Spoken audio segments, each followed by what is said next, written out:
It's Monday, June 16th, and we've got some Chapo for you. On today's episode, Felix and I are joined by our good friend Séamus Malekafzali, who is back. And Seamus, all I got to say is it's been quite a weekend, and we knew you were the first person we wanted to have on to talk about war with Iran. So I'd just like to start with Thursday evening, right after we got done recording with Pendejo time. I checked the headlines and I was like, well, that episode was certainly timely. Let's just start with Thursday evening. Israel launched what they're calling a preemptive strike on Iran. They targeted Tehran, a nuclear site. And Seamus, what can we say about the events of Thursday night? Like, what is your assessment of what happened on Thursday and then like the aftermath? I mean, nothing has been seen on this scale since the war with Saddam, since the war with Iraq. And even then, nothing like this happened during that war.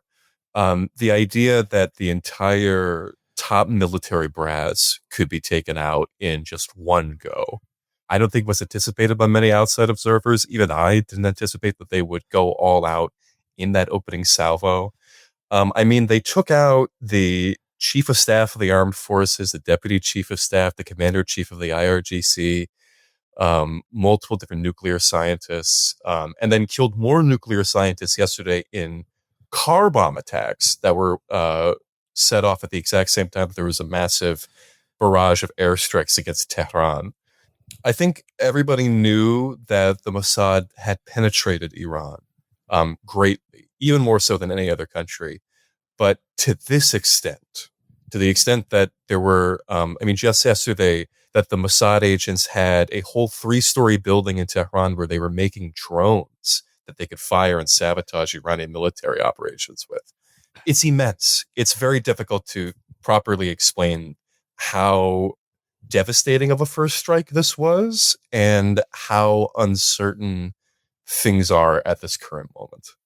Just as a follow-up to that, and I want to get to both the topic of Mossad penetration into Iran and other groups, and as well as the assassinations and the incredibly undercover car bombing story.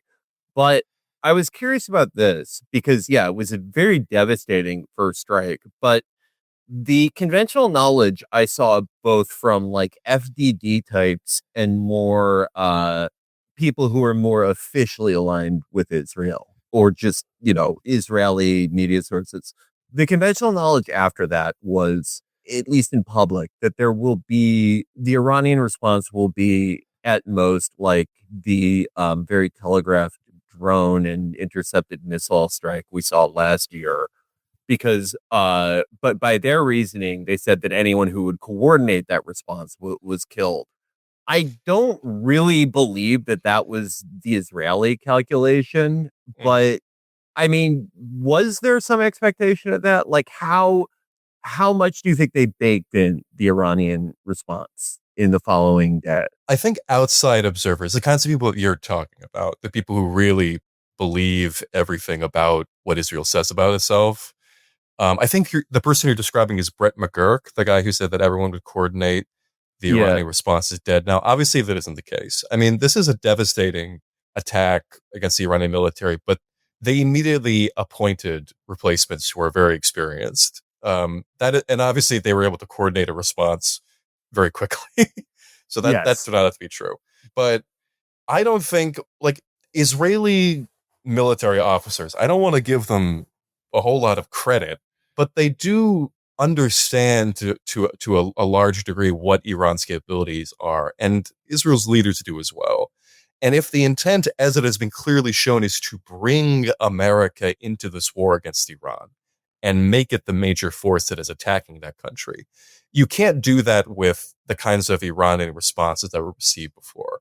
You have to invite a really devastating strike against the country and something that's sustained to the point where America has to intervene, or else the suburbs of Tel Aviv are going to continue to be have destruction visited upon it every night. They did anticipate this, though, to the degree that Iran has been I don't know what the right word is, how much it's been able to successfully target certain Israeli facilities like the Haifa oil refinery, like the Ministry of Defense. I don't know if that part was as well predicted. That's my personal observation. Yeah, it's quite a notable inversion of the usual conventional wisdom about both these countries, which, if you have listened to like any Washington think tank or, Israeli lobbying arm since after 9/11, the conventional wisdom is, Iran and just Shia in general, it doesn't matter what branch, they just love dying. And in fact, they'll sacrifice their people because it's their favorite thing to do. Which, in this case, I mean, willfully letting your people get maimed in support of some broader strategic goal, that is absolutely what Israel is doing. Oh, for sure.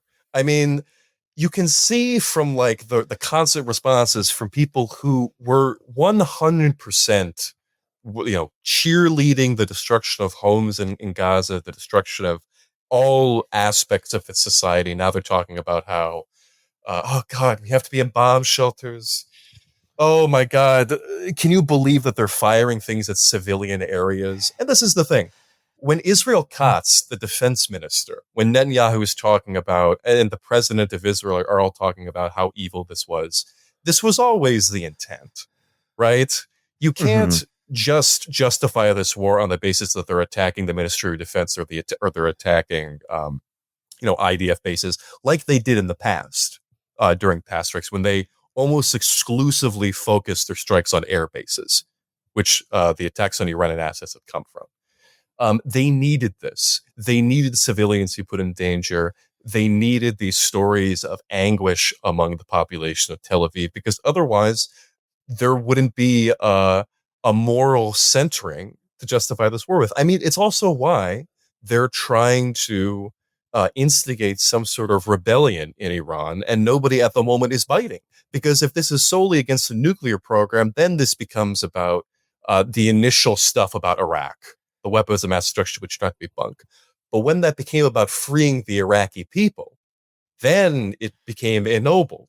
And this is the same way. Khamenei is evil. The Islamic Republic is a force of evil. It endangers everybody. But we can free these people.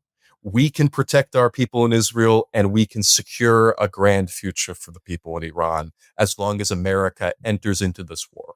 That stuff, I feel like the Iranian people are cheering on the strikes, all that bullshit, the thing where they'll take like videos from like Persian New Year celebration and be like, this is what people on the streets of Tehran were doing during the strikes. I think that is entirely for a Western audience, but I we'll get into it later. What like in Israel's ideal world, how this plays out, but like that switch up from this is about the nuclear program to like think how bad the mullahs are is very noticeable. Seamus, so Thursday saw like the initial like strike on Tehran and other targets, and I noticed that like the way the Western media covers this is that Israel is hitting targets in Iran, and then Iran retaliates, responds to the wave of missile attacks on their country with a wave of missile attacks on Tel Aviv and elsewhere in Israel, and that is described as Iran is attacking Israel. They're not selecting and hitting targets. They're attacking Israel. I mean, not exactly a false statement, but like it's hard to tell because of media censorship and whatnot. What do we know about the scope of Iran's retaliation to the wave of missiles that hit their country? Because we've seen several waves of Iranian missiles targeting Tel Aviv and elsewhere in Israel. What can we say with about the scope and scale of Iran's response and how effective it has been? They've been mostly focusing on strikes against Tel Aviv and Haifa for the moment. In Tel Aviv, most of them have been against the most major parts of it have been the Ministry of Defense, but also, I mean, just buildings in the area. Mostly, I think most of the damage was suffered in southern Tel Aviv, at least from the visits that Netanyahu and Isaac Herzog made to the area. In Haifa, though, there seems to be the most particular targets. The Haifa oil refinery, the power plant, the port itself. Haifa's port is the most important port in Israel, and striking it was a stated intention of the Houthis, who tried to impose a siege from the air over it, though they weren't very successful at that. They're trying to target the economic centers of Israel at the moment, right now. Things that years and years ago, the weaknesses of Israel were pointed out by Iranian military strategists as the fact that it's a very small country, area-wise. So strikes on one area or another have potential for really devastating effects in the rest of the country. The port of Haifa is one of those choke points. So focusing on that has the potential to really disrupt the Israeli economy. So that's why they're focusing on that. I saw an evacuation warning published by state TV for the Israeli city of Bnei Brak, which is east of Tel Aviv. So they may focus on that tonight. And as well, there was a evacuation warning for Channel 12 and Channel 14 in Israel, because the IDF just bombed the studios of Iran's national broadcaster today. Though to the degree in which they'd be able to hit that, I'm not sure.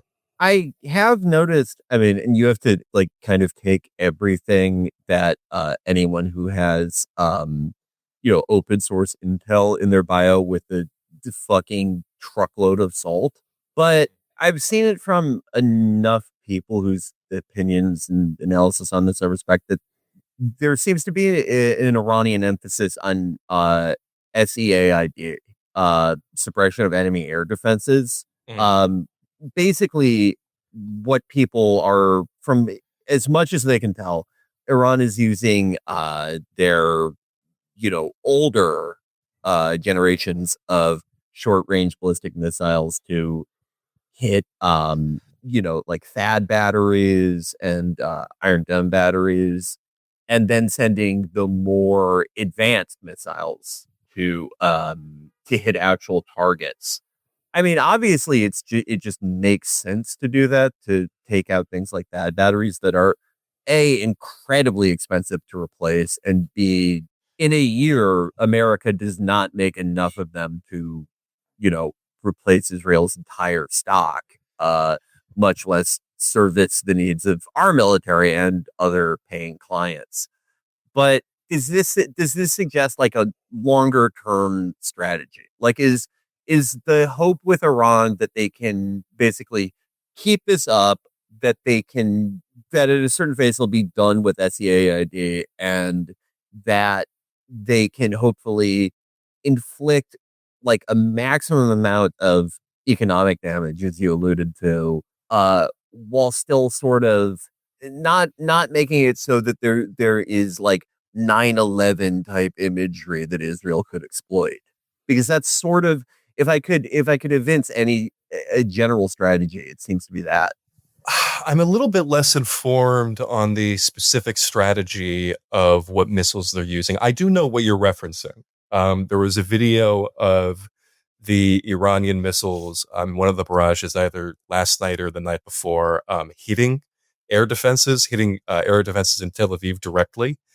The only direct evidence I know of someone stating that the strategy is to use older missiles against those was from Professor Mohammed Marandi, who said that they were using older missiles before they used the newer missiles, and there does seem to be much more powerful missiles being used in these barrages.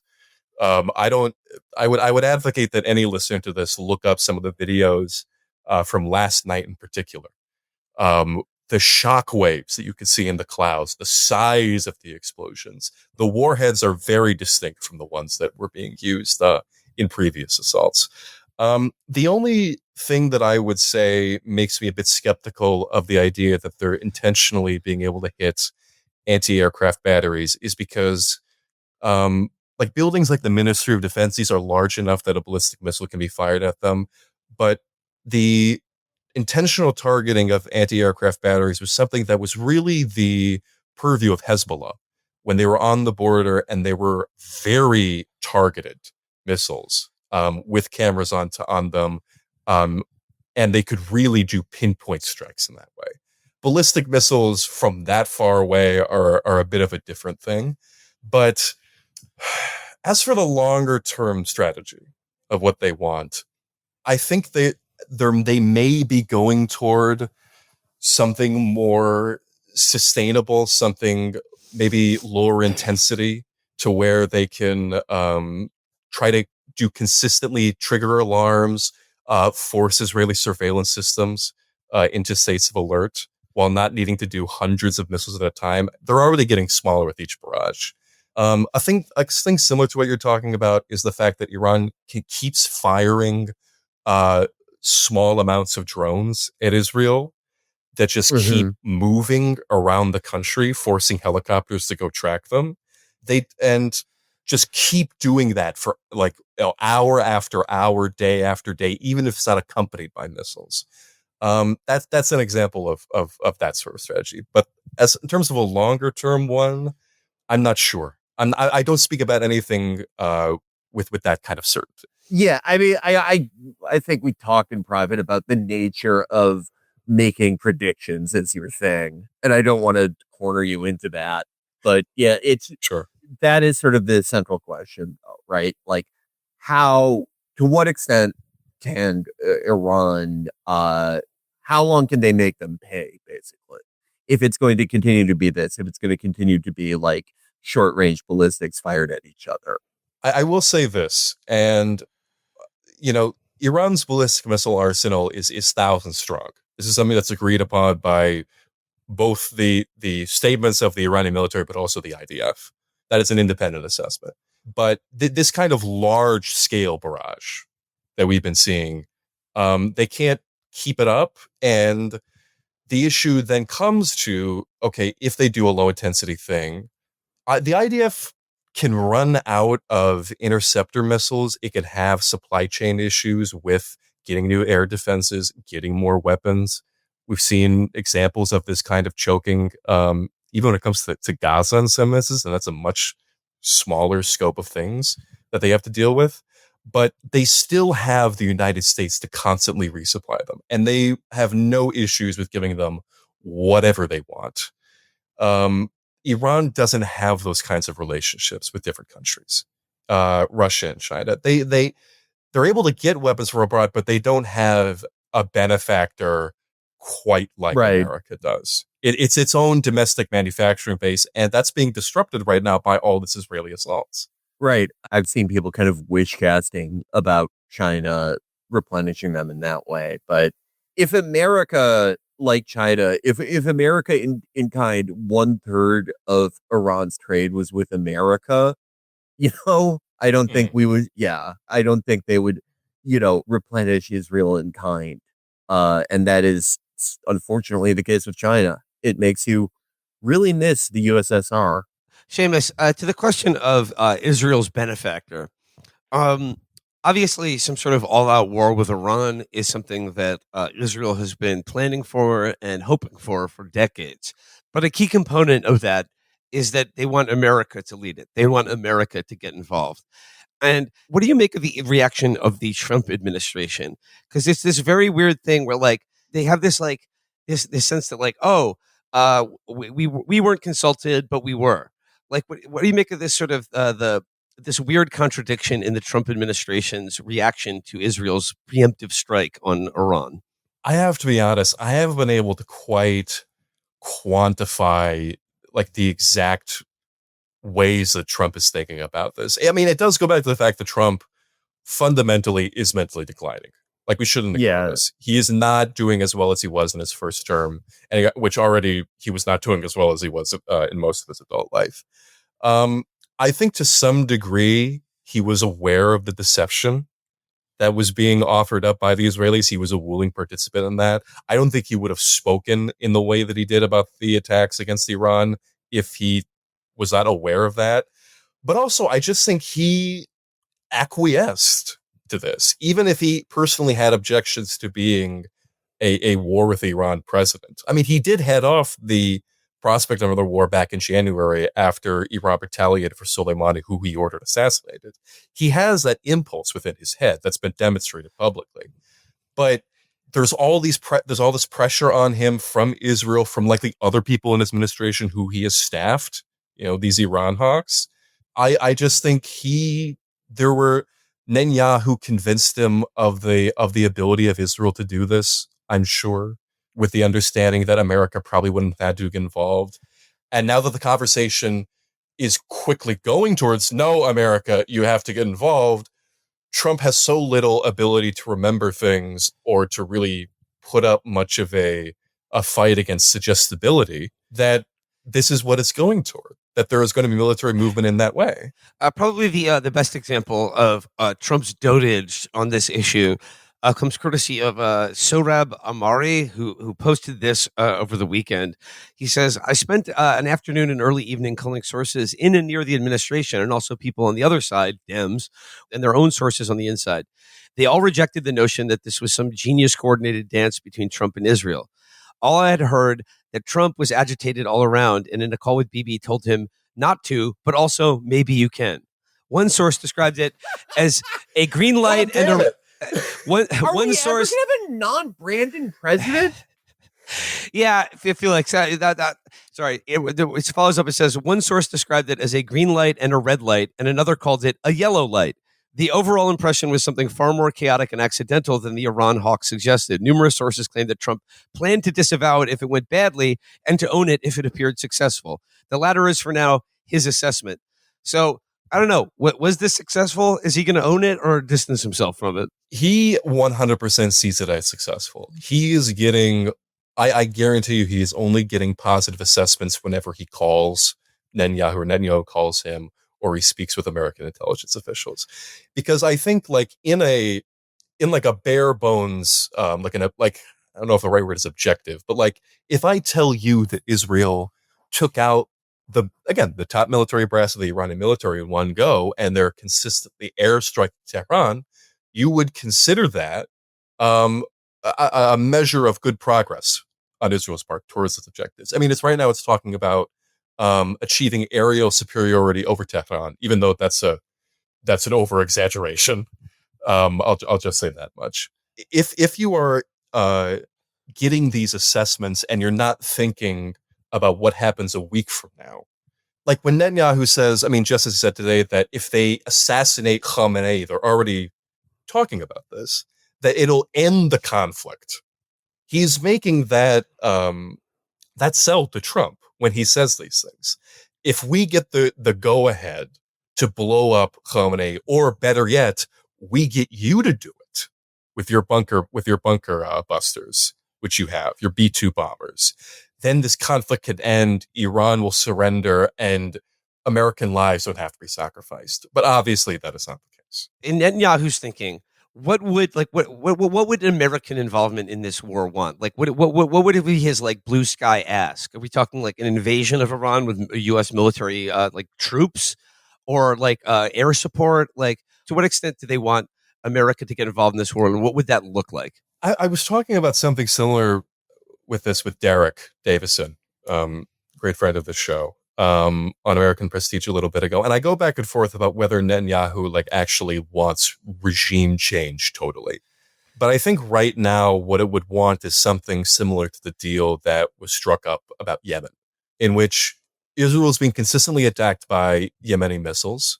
Its shipping was being blocked by the Yemeni Navy, but America did the vast majority of the strikes. It took that burden off of the Israeli Air Force's hands, and it allowed it to refocus on Gaza.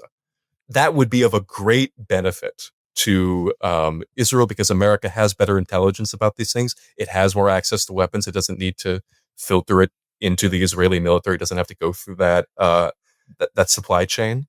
And it also leaves Israel to do the big stuff, like, for example, in Yemen, destroying the airport of Sana'a, for example, or bombing different ports along the coast.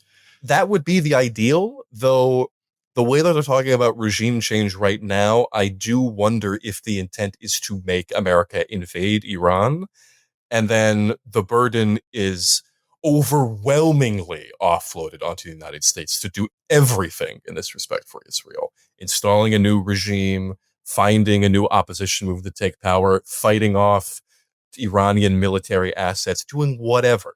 In either case, the point is to not let Israel have to sacrifice very much in order to destroy the rest of the Middle East. Okay, Lebanon, Syria, Yemen, Gaza, and now Iran. Like the list continues to grow here. Like, what do we make of this ever expanding horizon of countries that Israel is allowed to bomb with impunity?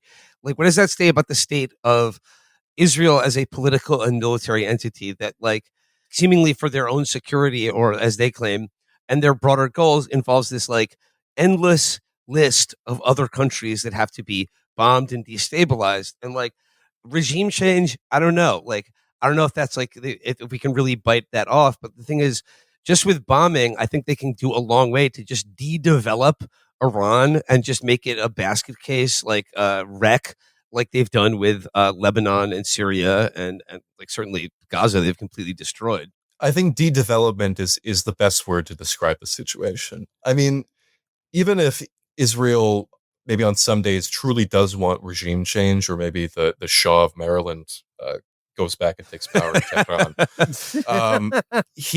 what they really want is, more than anything, is chaos. Yeah. In Lebanon, they can exploit the tensions between Christians and Shias. They can make that an ethno-religious conflict.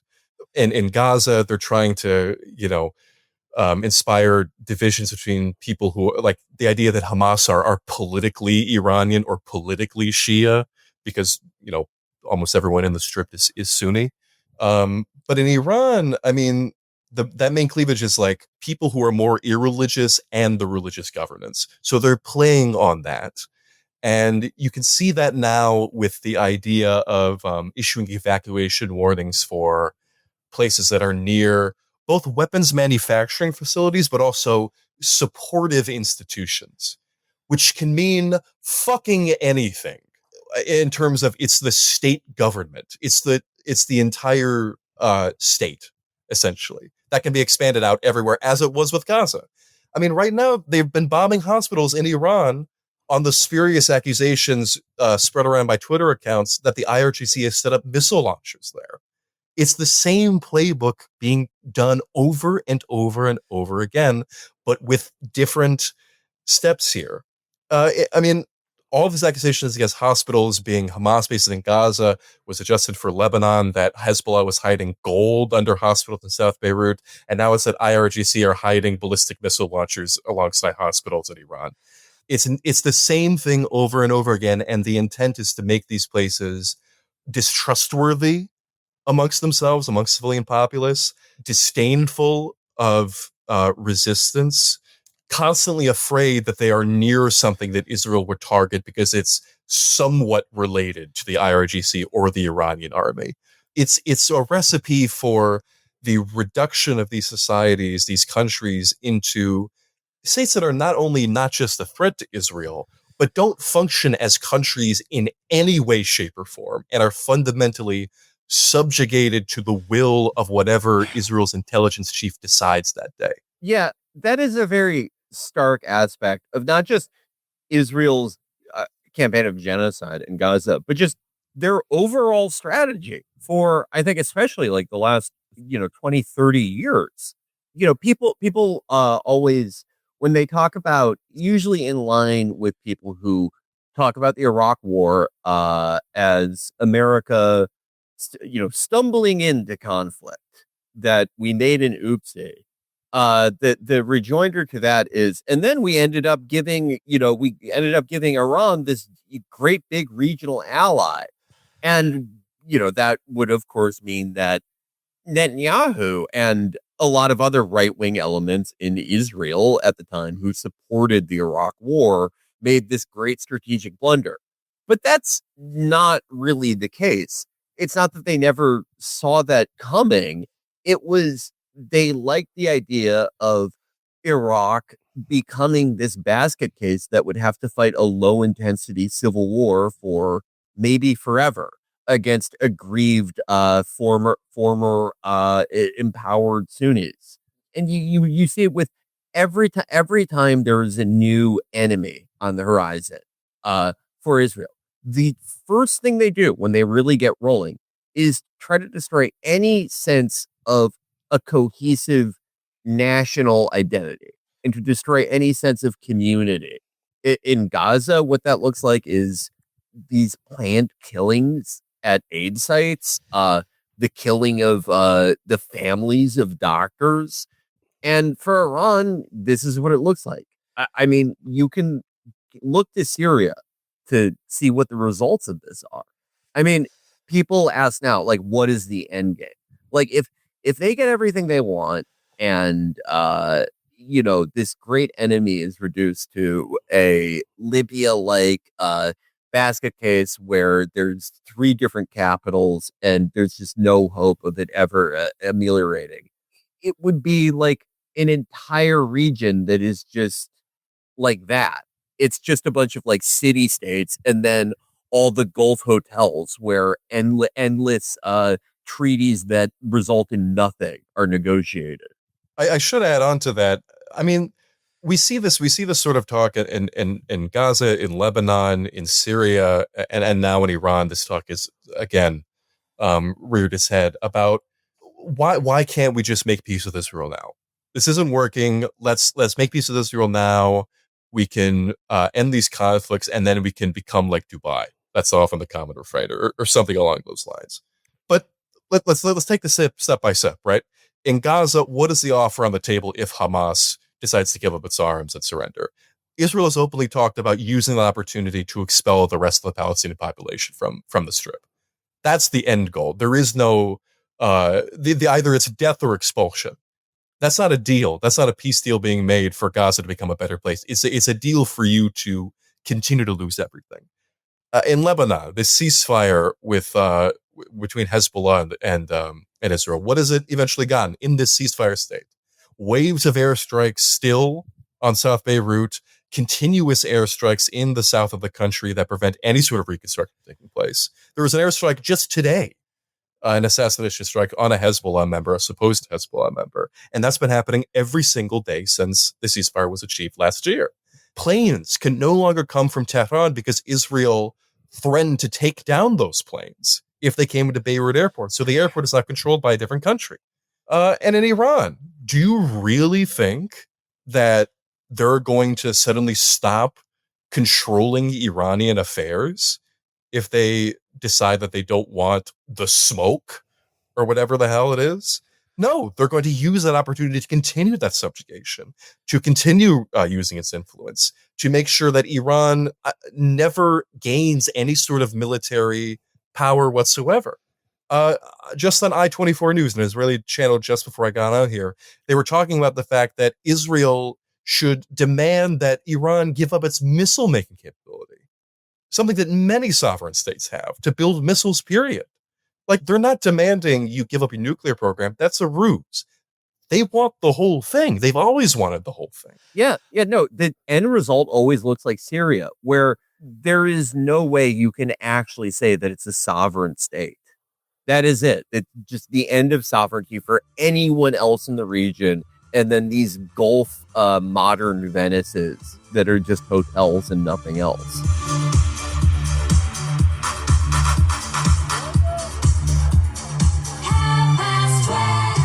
You know, I feel like you brought it up a second ago, but I do want to mention that this new front in this war has opened up at like the exact same time that Israel has like basically blacked out all communications coming out of the Gaza Strip, and they have day after day massacred people at these quote unquote humanitarian aid sites that are just firing squads, 20, 30, 100 people day after day.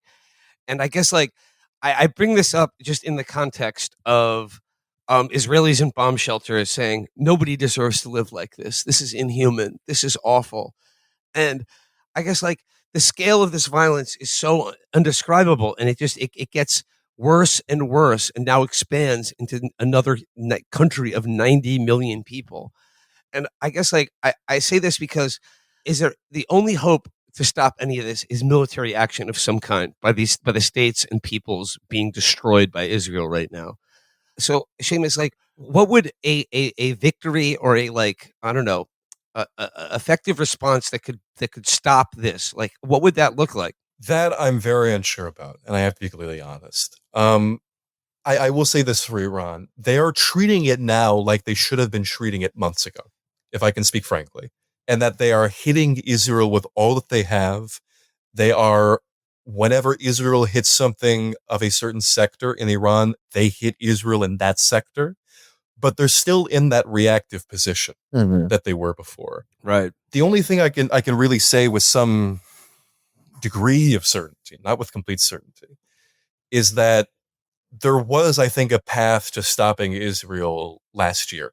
When Fuad Shukr was assassinated in South Beirut, and that was quickly followed up by the assassination of Ismail Haniyeh in Tehran, there was a point, and we had discussed this on the show right after it happened, in which Yemeni strategists were talking about a combined response from the axis of resistance to overwhelm Israeli defense capabilities and show what would happen if war expanded, that they would work as a unit, and that they could make this a very difficult thing for Israel. It wouldn't be able to do what it has been able to do up until this point. And once Hezbollah and Iran decided to retaliate separately, they delayed and they delayed and they retaliated separately, that destroyed the entire deterrence capability of that group. And it was what led to the assassination of Nasrallah, and it has led to what has happened here, I think. There is some level of that coordination being brought back up. When there were missile barrages fired by Iran, I believe 2 nights ago, Yemen announced there was a first barrage, and then there was a second hypersonic missile fire just a few minutes after. And Yemen announced that it had coordinated that operation with the Iranian military. So this kind of coordination that it had wanted since the beginning was now finally happening, but after so much had already been lost. If they can repair these lines, if they can get Hezbollah back in that fight, even though that seems very impossible, then maybe there is something. But as long as Iran fights alone in this matter, even if Yemen is with them 100%, that's an uncertain fight ahead. Iran has more capability to defend itself than anyone else, but that's against Israel, against America. That's a very difficult thing. Well, I mean, another huge aspect of this is the nuclear angle. I mean, I know this is being justified based on the idea that Iran is like minutes away from having a nuclear arsenal. I mean, I'm astonished that they don't have one already. And if oh my god, dude, I'm going nuts. But forget Iran's potential nuclear weapons program. Israel has an arsenal of several hundred nuclear weapons and second strike capability that is holding America and the entire region of the Middle East hostage, essentially. Because, they could use them, but what is your assessment? Like, now that Iran is now officially at war and under siege, what is your assessment? Like, are they going to test or build a nuclear weapon soon? I don't think, yeah. Because if they are, I've been enriching uranium in my apartment, and I have a little bit that I can lend them. Yeah, no. If I could take the fucking limitless pill and learn all the scary math you need to do to make a thermonuclear bomb, I would get on a fucking Skype call with them right now. I think, here's the thing. There was a major general in the IRGC, Mohsen Rezai, that went on state TV yesterday and was like, no, we're not really thinking of doing that right now. President Pezeshkian was in parliament today and said the same thing. As long as Khamenei is alive, that fatwa against nuclear weapons is going to remain in place, I think. I don't think he's going to change it. I think that's very important to him and the rest of the Islamic Republic's establishment as like a point of dignity, like a point of ideological firmness, that if they were to break on that, then it would, I don't know, it would unravel something, though that's something I'm not entirely clear about. But right now, I mean, nuclear scientists have been talking about the fact that they've had this kind of technology for years to make a nuclear weapon, but they've never been given the order to do so. So it's just been sort of sitting in this holding pattern, this stasis, where they're kind of just simmering below the surface, but they don't. I mean, Seamus, I was thinking of that video you posted of a woman on the streets of Tehran just shouting, give us an atomic bomb. Where's our atom bomb? And then the whole crowd starts yelling with her. I love Where's her. our atom bomb? Like, you talked about it for years. You're going to jump out or what? People I think are very, like, after the failure of the JCPOA, the Iran nuclear deal that Obama negotiated, there was an observable change in the public discourse about previously really not wanting to broach the idea of a nuclear weapon in public. And now it's become a very regular topic of discussion. And post the war, like the strikes against Iran, it has never been at this kind of fever pitch before. Right after the attacks happened, there was an Iranian MP who went on state TV and was positively begging the supreme leader to like change the fatwa and start building a nuclear weapon. And the hosts were trying to like steer him away from that and be like, no, well, hold on. This is a very serious issue. Like, no, this is a fatwa, we're not going to do it. And he's like, well, then we did all these retaliations. Then what were they for? What did they do? We need this. How long are we going to allow our commanders to be killed and our children to be killed without this atom bomb? This is on the minds of many, many people. And the fact that they are discussing this at all, that they're not going to change it, means that this pressure is continuing to build. But again, I don't think as long as Khamenei is alive, that is going to change. I mean, if it wasn't clear before, it should be clear to everyone now. If you're outside like the NATO, EU aegis, there is no sovereignty without nuclear weapons. Mm-hmm. Mm-hmm. It's just not, there's just the two concepts do not exist separately. Let's just look at the history of this here, right? Libya, when it gave up its nuclear program, what happened only several years later? NATO intervened and now it's a complete failed state. Syria had a nuclear program, not necessarily a nuclear weapons program, but just a nuclear program. Israel bombed it. They never pursued it again. And then several years later, it was able to be utilized as a playground for foreign powers. Like this continuously. We see examples of nuclear programs that were voluntarily given up or or kept below a certain threshold, or they were bombed out of existence and never reestablished. And the outcome of all of these options, of all of these destinies, has been complete failure. But look, like, I hate to use this as an example because North Korea is not a favored state by a lot of people, but you cannot deny that North Korea No one's is not fucking with messed them. with. No one's fucking with North them. Korea. It is not an option seriously discussed by anyone. They've talked about denuclearization, but only if America leaves the peninsula, and America isn't leaving the peninsula. So guess what? They're keeping their nukes and nobody is talking about invading it. That's the point. They continue to exist because of those nuclear weapons. As long as Iran doesn't have them, they will remain under this threat no matter what the outcome of this specific war is. I believe that firmly.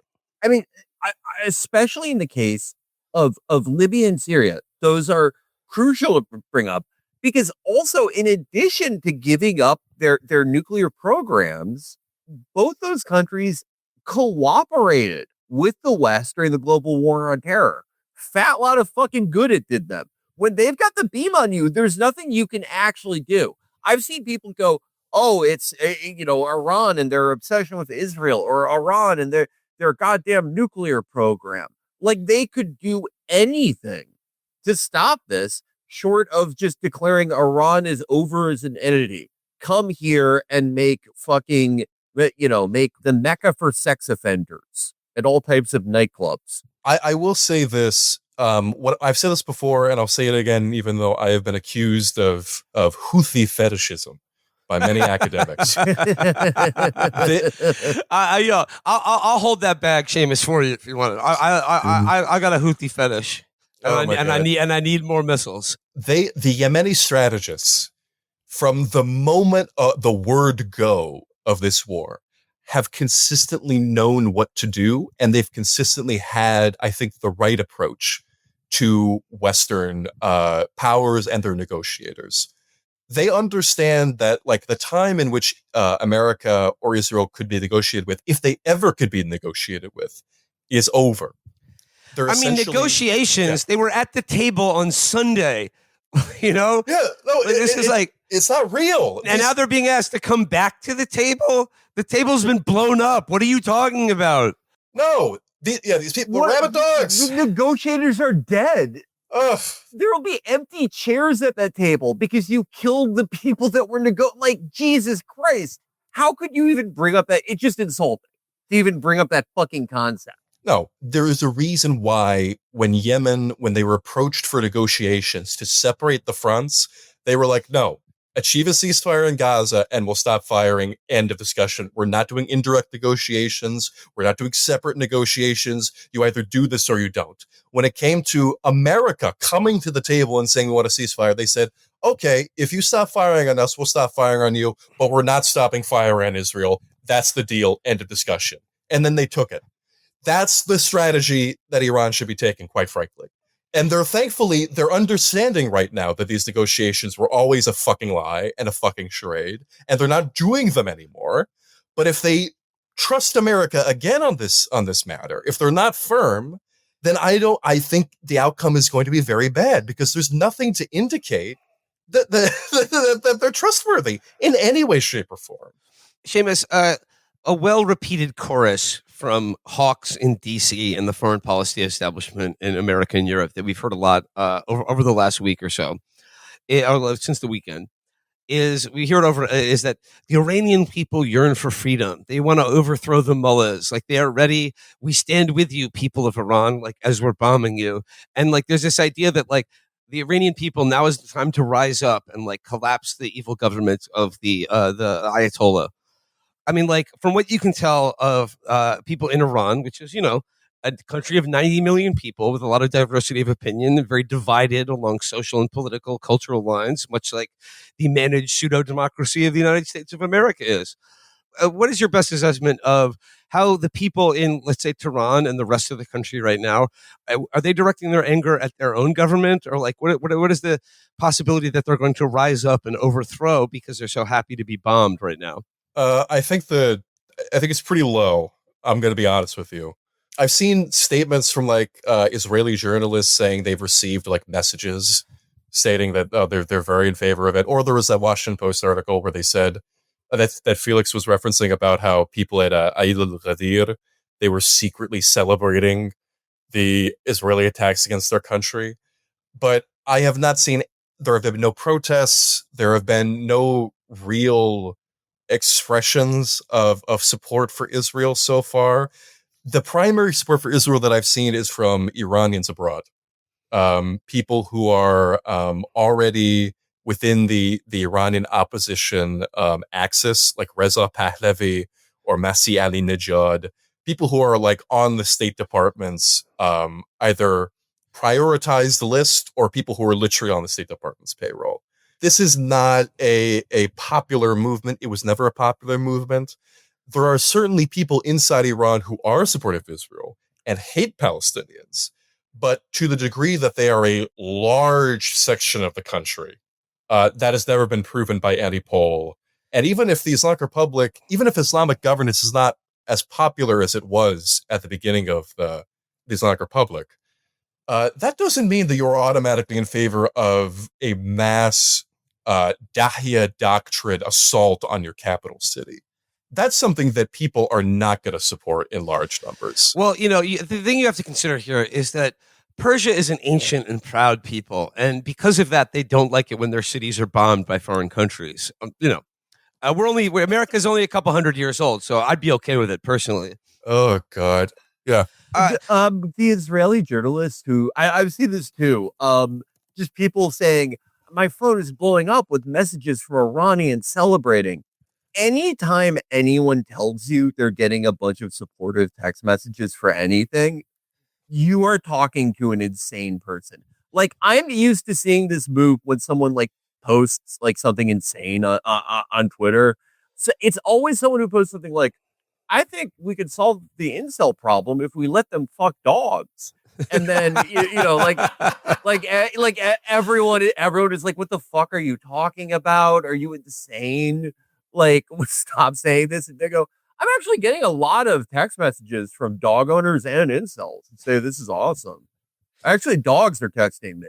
And they never show, and even if they did, who gives a fuck? It is the second someone tells you they're receiving tons of supportive messages, stop listening to them. Felix, you can say that, but my phone has been blowing up with lots of text messages and phone calls from all my friends in Israel. And they're all saying, please liberate us from the Netanyahu government. We stand with the Islamic Republic. I'm just kidding, folks. I don't have any friends in Israel. All my Israeli friends are saying, we want to be free from the grip of the Council of Rabbis. I guess to turn to maybe the lighter side, or perhaps a more humorous angle to our impending apocalypse here. Just from the domestic side of politics in this country, this is a question, not really a rhetorical question, I've been sort of tossing around in my head this weekend. Where does this all leave the America First movement in this country? Because as best I can compare it to, MAGA America First is like the abundance movement for Republicans, in so much as that they know all the things that they're planning to do and have always wanted to do are deeply unpopular, but they're like, how can we rebrand this so that when we do the thing we always wanted to do, it seems like it's something different? I mean, Hassan Nasrallah had a really clear-eyed assessment of the situation last year when he talked about the fact that Israel controlling America was something of conspiracy theory, more of an excuse to do nothing. That America controls Israel, that Biden has the ability to control whatever Israel does. And to a certain extent, that's true. If Trump said tomorrow that Israel needs to stop doing this, I think Israel would have to acquiesce to that request. But the issue is that Trump is never going to do that in the near future, because it's kind of this process of, I don't know if the right term is, I think it's a self-orientalization, right? It's the kind of thing that happened with Italian cuisine and tomatoes, right? Italian cuisine. It didn't, right? Italian cuisine, really, really sucky cuisine back in the medieval era. But once they found tomatoes in the New World, that got brought back to them, and it became a central part of their identity. It's the same thing to a certain extent with Israel, in that America exists without this country, but now that it's created this bulwark of Western civilization out there, now it's become this kind of central part of America's identity. It can't operate without the other. And because of that, now Israel's decision-making becomes America's decision-making because of the nature of that relationship, to the point to even granular things. Like, did you guys see that video from the New York State Senator in the bomb shelter in Jerusalem? Yeah. He was talking about how they can't vote for Zoran Mamdani? Hi, everyone. This is Sam Sutton sending you a video from the basement of the Inbal Hotel. This is the second time today we've had to come to a shelter, and there'll probably be one in the middle of the night like there has been for the last 3 nights. Please, I'm begging you, make sure to vote in the primary this week. Voting started today, Sunday, and early voting will go through next Sunday. Do not make a mistake and forget to vote. And more importantly, make sure Governor Cuomo, who has been a great friend of the Jewish people, will be our next mayor, and not a person that doesn't believe the Jewish state has a right to exist. We don't want to be in a situation like this in America. Thank you. He was like, my life is in danger right now. We're cowering in a bomb shelter as Iranian missiles rain down on us. Oh, and by the way, don't rank Zoran for mayor of New York City. Could you imagine? We can't afford free buses in New York. Ew. Can you imagine this with anything? I want to move to like Joplin, Missouri, but I'm running for city council in Joplin, Missouri. I spend all my time in Azerbaijan. All my attack ads about my opponent are about how he's Armenian. He's never left Missouri. Just some Scots-Irish guy. I'm in a bomb shelter in Baku. This is what we'll get if we elect Scott Crap, the Armenian. Everything about this has gotten so disastrous and so, like, I think like an animating belief of the left in America before October 7th was the idea that at some point in the future, Israel will become so much of a burden on American policymakers that they will be forced to reevaluate the relationship. But what October 7th showed, and how earth-shattering of an assault on Western policy, of the Western control over the world, that meant that America was inextricably linked. It was essentially, one person compared it to an assault on Texas. Like, it was that central to the American fabric. It doesn't matter if it's America first, if it's, whatever. It's treated as such. There isn't a difference between America and Israel in those people's thinking.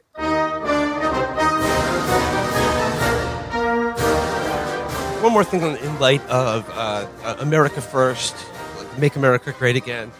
I don't know if you guys got a chance to watch Trump's military birthday parade over the weekend, but it really was one of those events that just put such a nice, a nice shine on the events of a weekend that saw, like I said, continued massacres in a blacked out Gaza, Democratic lawmakers being assassinated in Minnesota, paramilitary federal law enforcement, rounding up people in Los Angeles from schools and parks, and then hundreds of thousands of other Americans protesting in the No Kings movement this weekend. Then all of this was taking place at the exact same time that Donald Trump chose to have his military birthday parade in Washington, D.C. And Seamus and Felix, I'm wondering if you guys, did you get a chance to watch any of this military parade? Oh, yeah. I'll put it this way. This was the type of affair that Ron Donald caters for. I expected to see Mr. Donald pop out at any moment. I could see the party down episode intro font now. The 250 annual Army birthday parade.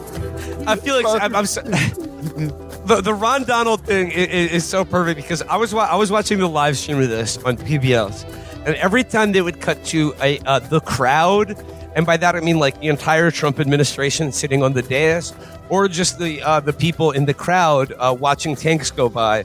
All I could think about was, are we having fun yet? Yeah. Are we having fun yet? Because everybody looked miserable.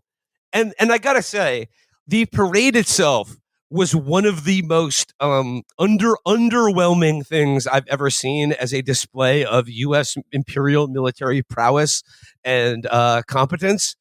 If you showed this to the Yippies, they would be like, oh my God, we did it. We levitated the Pentagon. It worked. This is what's left of the U.S. military. I have seen, there are longer lines for live podcast shows. Our live podcast shows. They spend so much money on it, and there was such a buildup for it. I stupidly thought, I don't know why I thought this. Oh, they're going to hire 10,000 fucking extras. Or they're going to find everyone who is ever in a Chris Brown music video, because they'll at least have the coordination to march. Felix, they weren't even marching. Yeah. I couldn't believe it. How much of this, the rhetoric around this was based upon the idea that we were going to see a Soviet style military parade that was going to a Nazi goose-stepping atrocity. Clockwork precision, tens of thousands of soldiers marching in precision timing, with huge steps, saluting dear leader. This was groups of 10 or 15 guys. I would say not so much a march as a coordinated mosey and a wave past our dear leader Trump. A fucking Marine died training for this. Can you fucking believe that? What? They died during the training for this. They were mourned by Army High Command. How did you die? Did you did an APC go off the ramp and you just fell under it Austin Powers style? How did this happen to? This is the fucking army that's going to invade Iran? What are you talking about? Had he not walked anywhere in 12 years? It's crazy. I was watching, like I said, I was watching the live stream on PBS on my computer, and I kept taking screenshots. And each one was funnier than the next. And probably like Dana White looking like he just shit his pants. Marco Rubio yawning. Steve Witkoff looking at his phone. Just like the dour, miserable faces of people in the crowd. Like nobody could summon any enthusiasm for this bullshit. It was to use Trump's language, it was a disgrace. It was a disgrace. There were like you remember in 2018 when like you would see things on Twitter that were like, yo, everyone, school walkout to memorialize XXXTentacion. Like all of those were like better organized and had better formations than this. I will say this. I posted about this when the parade was happening, and I rewatched the parade in full, almost in full later on.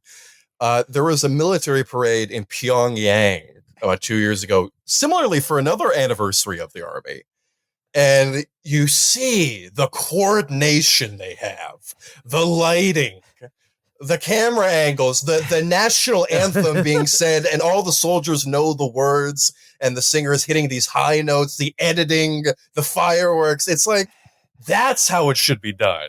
That was the thing from like that, like the remnants of the Lincoln Project. But look, they said, "Oh, the scenes you're seeing aren't from North Korea," and it's like, yeah, clearly, yeah, no shit. I wish. I wish. Yeah, they would actually be marching right. Oh, we're gonna get smoked, man. Possibly like the most like crystal clear Paul Verhoeven moment in watching this was when they like the announcer broke away to say. Like as a sort of a gaggle of like a dozen guys just sort of walked by in uniform, they were like, "We'd now like to take this opportunity to thank our sponsors at Coinbase." So like this is like the 250th anniversary of the U.S. Army was sponsored by Coinbase and UFC. Oh my god! Oh, wasn't Dana White in the audience? Yeah, no, Dana White was on the dais. He was just sitting there looking. Oh god! Look, he was like, I've seen people more entertained by like their kids' like music recital than him sitting there. Oh god, we need like this is the thing about there's no fascist movement in waiting. It's just this. This pathetic individualism. Oh god. Yeah. I remember we talked about it a few years ago. How like the rank and file like backbone of these early fascist movements in Europe. They were like these hardened World War I veterans who literally saw the world that they knew destroyed in front of them, and came back dead-eyed and just ready to kill, not like just throwing their bodies, everything into it because they did not care.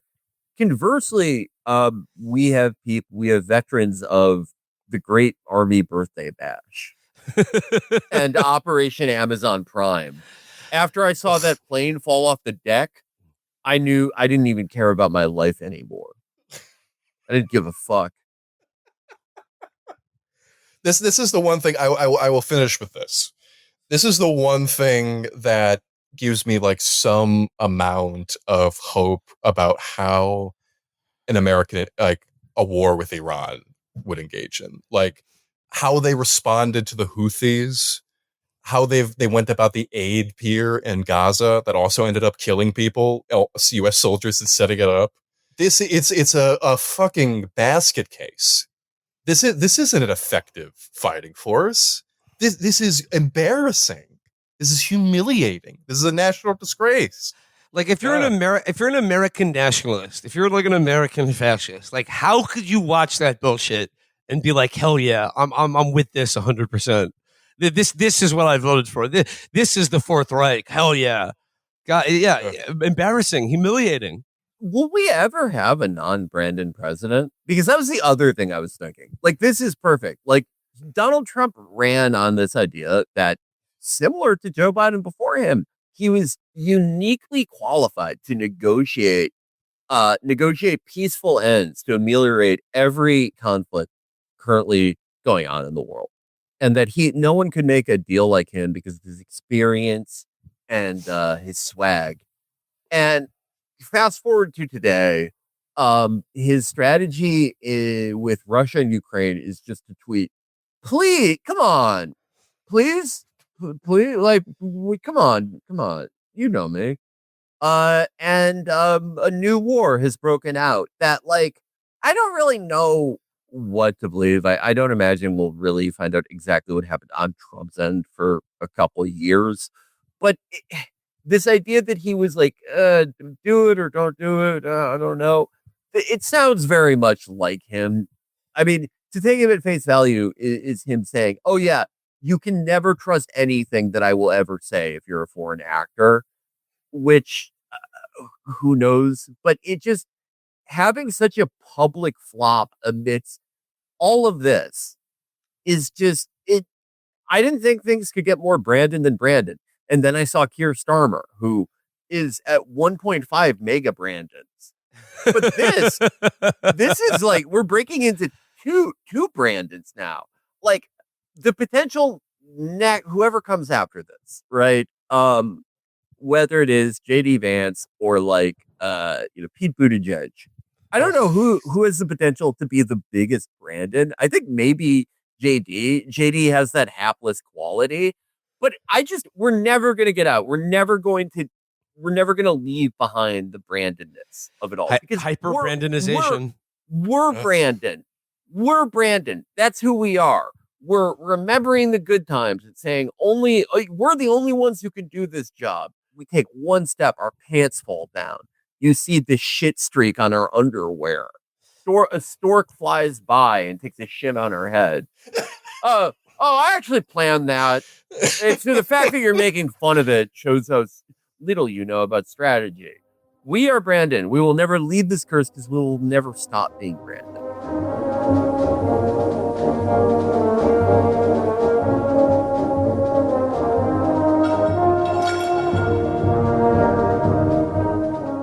Seamus, the last thing I want to ask you before we sign off for today, is it true that Netanyahu and his cabinet are in Greece right now in like a bunker? I hate to be a wet blanket. I really do. I really like the idea that he was in fucking Greece. But I think his Wings of Zion plane, which is the equivalent of Air Force One, got sent there for protection. Which is what they've done a couple other times during Iranian attacks. He was in Israel to oversee the rescue efforts after the Iranian attack. So unfortunately, he was not in Greece. I have to be the bearer of bad news. That's what I need to confirm. I regret my previous reports that I had gotten from my sources that Netanyahu had gotten a UTI getting fucked by a British tourist in Mykonos. That was wrong. We retract that report. People were taking down the article. There are things that my journalistic ethics cannot allow me to laugh at, but I'm not a strong man. All right. Well, before we degrade your journalistic ethics any further, let's wrap it up there for today's show. Séamus Malekafzali, thanks so much for spending some time with us today. You got an article up at The Intercept right now about this. We'll link to the article in the show description. I also have something up at Parapraxis magazine just a few minutes ago, and you can find my writing at Seamus-Malekafzali.com.